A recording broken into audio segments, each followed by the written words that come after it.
ஒரு நிம்மதியை சொல்லட்டுமா? அந்த காதல் காதல்ன்றீங்கல்ல, அதெல்லாம் ஹார்மோன் செய்கிற ப்ராப்ளம்.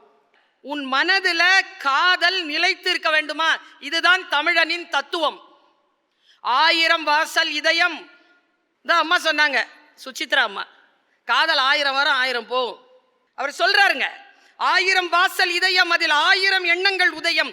யாரோ வருவார், யாரோ இருப்பார், வருவதும் போவதும் தெரியாது. அதுக்கு என்னையா பண்ணலாம்? ஒருவர் மட்டும் குடியிருந்தால் துன்பம் ஏதும் இல்லை. அடுத்த வார்த்தை பாருங்க, இதுதான் நமக்கெல்லாம் அடி. ஒன்றிருக்க ஒன்று வந்தால் என்றும் அமைதியில். இது சொல்லணுமா இல்லையா? 8 பிரேக்கப் ஆகுது இன்னைக்கு.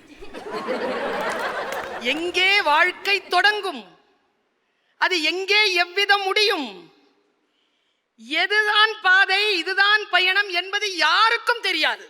இதுல பாருங்க, இந்த தத்துவத்தை மட்டும் புரிஞ்சுக்கிட்டீங்கன்னு வச்சுக்கோங்க, இந்த ஹாலை விட்டு வெளியில போகும்போது நீங்க வேற லெவல்ல போவீங்க. பாதையெல்லாம் மாறி வரும், பயணம் முடிந்துவிடும்.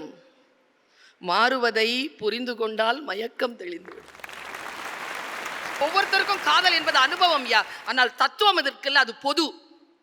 சொல்றாரு பாருங்க, வந்தது தெரியும், போவது எங்கே, வாசல் நமக்கே தெரியாது. போனால் போகட்டும் போவடால சொல்றார். வந்தவர் எல்லாம் தங்கிவிட்டால் இந்த மண்ணில் நமக்கே இடம் ஏது? சொல்லிட்டு சொல்றார், வாழ்க்கை என்பது வியாபாரம், அதில் ஜனனம் என்பது வரவாகும், மரணம் என்பது செலவாகும். என்ன செய்யலாம் கண்ணதாசன்? போனால் போகட்டும் போடா.